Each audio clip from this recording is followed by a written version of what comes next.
Allah berfirman di dalam surat Al-Hajj ayat 21 yang artinya sebagai berikut, dan serulah manusia untuk mengerjakan haji, niscaya mereka akan datang kepadamu dengan berjalan kaki dan mengendarai onta yang kurus, datang dari segenap penjuru yang jauh. Di dalam zikir yang paling utama jamaah haji selalu menyuarakan labbaik Allahumma labbaik, labbaik la syarika laka labbaik, innal hamda wan ni'mata laka wal mulk la syarika lak. Aku penuhi panggilanmu ya Allah. Aku datang memenuhi panggilanmu ya Allah. Aku penuhi panggilanmu ya Allah. Tiada sekutu bagimu. Aku penuhi panggilanmu ya Allah. Sesungguhnya segala pujian, segala nikmat, segala kerajaan kekuasaan hanyalah milikmu ya Allah. Tiada sekutu bagimu.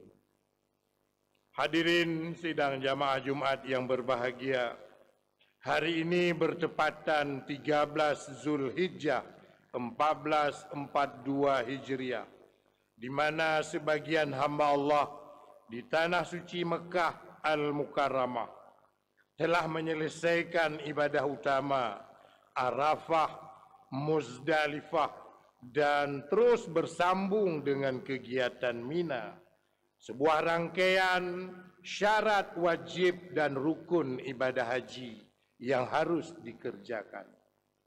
Mabrurnya ibadah haji bukan hanya diukur dari selesai melaksanakan serangkaian syarat wajib dan rukun ibadah haji saja, tetapi kemabruran ibadah haji sangat ditentukan oleh nilai dan hikmah yang terkandung di dalam ibadah haji itu, dapat direalisasikan di dalam kehidupan dan tercermin secara efektif dalam sikap perilaku kehidupan sehari-hari setelah kembali dari tanah suci. Haji merupakan ibadah multidimensi, multi aksi dan multi nilai. Manasik haji bukan sekedar ritualitas dan formalitas fisik yang menguras tenaga tanpa makna. Haji itu kaya pelajaran moral, pendidikan nilai, dan inspirasi. Manasik haji ibarat sebuah dramatisasi kehidupan yang syarat dengan inspirasi, makna spiritual dan moral. Khatib mengajak sidang jamaah Jumat sekalian untuk merenungi kembali beberapa nilai yang terkandung di dalam ibadah haji, sehingga terbangun sebuah mental dan kepribadian yang suci sebagai makna hakikat mabrur itu sendiri. Yang pertama, niat. Ibadah haji dimulai dengan niat sambil menanggalkan pakaian biasa dan mengenakan pakaian ihram. Ini menunjukkan bahwa ibadah haji menuntut seseorang untuk tidak membesar-besarkan perbedaan. Semua harus memakai pakaian yang sama, ucapan zikir yang sama, kiblat yang sama, dan menyembah Allah Tuhan yang sama. Dengan dikenakan pakaian ihram, maka sejumlah larangan harus diperhatikan oleh pelaku ibadah haji. Dilarang menyakiti binatang, dilarang membunuh dan menumpahkan darah, karena manusia berfungsi memelihara makhluk-makhluk Allah dan memberi kesempatan seluas mungkin untuk mencapai tujuan penciptaannya. Pakaian ihram yang serba putih dan tidak berjahit bagi orang laki melambangkan kesucian lahir batin. ketulusan niat, kejernihan pikiran, kebulatan tekad, dan komitmen untuk selalu memenuhi panggilan ketaatan talbiyah. Yang kedua, talbiyah merupakan satu-satunya bacaan zikir yang terus diulang-ulang oleh jamaah haji atau umrah. Labbaik Allahumma labbaik, labbaik la syarika laka labbaik, innal hamda wan ni'mata laka wal mulk la syarika lak. Talbiyah merupakan untaian kalimat yang sangat menyejukkan, lembut dan memiliki irama yang indah. Untaian kalimat ini menampakkan apa yang terpendam di dalam jiwa dan mengiringnya untuk berhubungan langsung dengan Rabb. Talbiyah adalah lambang tauhid dan wujud kemurnian penghambaan diri kepada Allah. Sedangkan tauhid adalah pengesaan yang menjadi karakter hamba, beriman secara individu. Itulah bentuk dari persatuan akidah, pemikiran tauhid, moral dan tujuan yang ingin dicapai. Seorang jamaah haji berusaha menunjukkan gambaran perasaan yang dialaminya tentang hakikat keberadaannya di dunia dan akhirat yang mendorongnya untuk melakukan perjalanan yang penuh berkah ini. Di dalam riwayat Sa'id bin Jubair, ketika Nabi Ibrahim selesai membangun Ka'bah, Allah mewahyukan kepadanya untuk mengumumkan haji kepada manusia.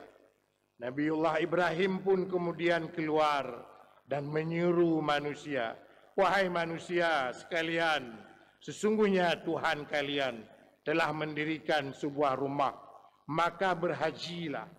Ketika itu semua makhluk dari golongan manusia, jin, pepohonan, tanah, batu, gunung, air dan segala sesuatu yang mendengar seruan itu serentak menjawab seruan Nabiullah Ibrahim dengan kalimah talbiyah, labbaik Allahumma labbaik, labbaik la syarika laka labbaik.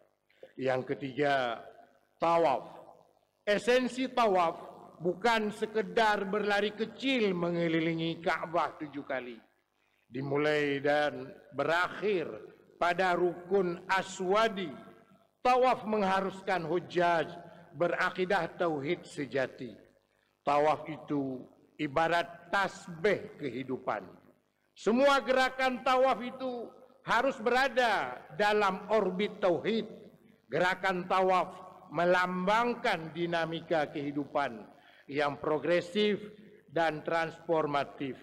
Oleh sebab itu, tawaf berbentuk dinamika.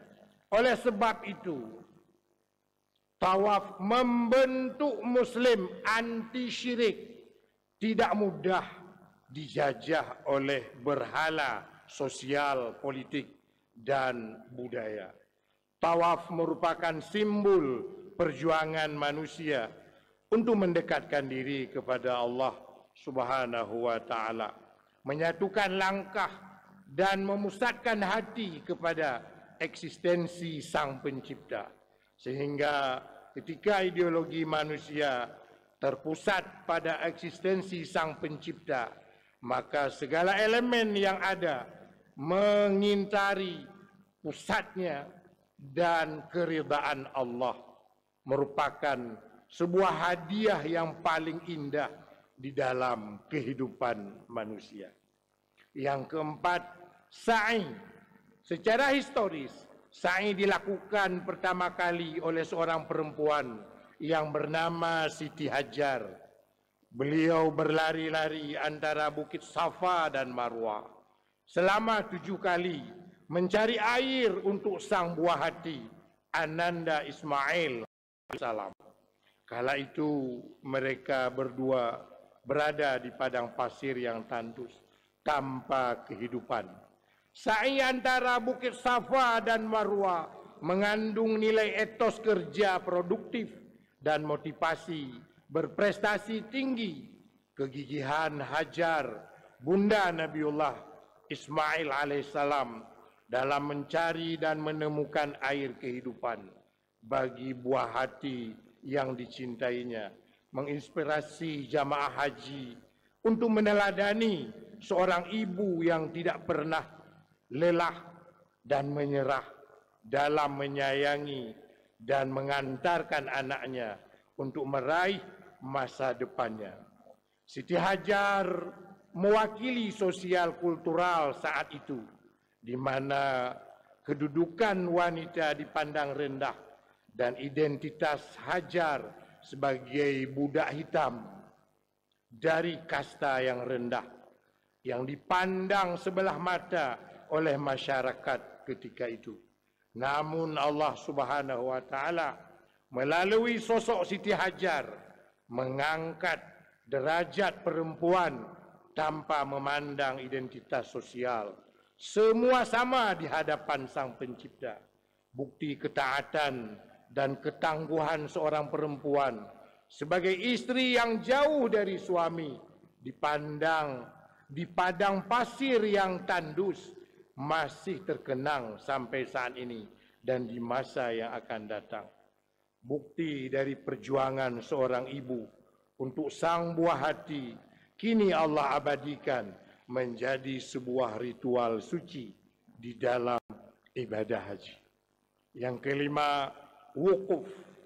Wukuf merupakan pilar utama ibadah haji. Sabda Rasulullah, Al-Hajju Arafah. Wukuf merupakan pilar utama ibadah haji. Sabda Rasulullah, Al-Hajju Arafah. Wukuf merupakan ritual yang paling sakral dalam proses ibadah haji. Wukuf secara bahasa adalah berdiam diri. Di dalam Al-Baqarah 199 sampai 203 disebutkan esensi ibadah haji secara beruntun adalah mengingat Allah. Sehingga wukuf memiliki makna berdiam diri di padang yang luas untuk mengingat Allah, mengenang Allah, menghidupkan batin dengan Allah, dengan berdoa dan berkontemplasi, memaknai hakikat siapa diri ini, dari mana dan kemana akan kembali. Wukuf Arafah adalah cermin kesadaran personal terhadap pentingnya berhenti sejenak sambil merenungi dan ma'rifah diri untuk dapat merasakan kehadiran Allah Subhanahu wa taala. Wukuf Arafah sebagai simbol miniatur padang mahsyar di akhirat kelak.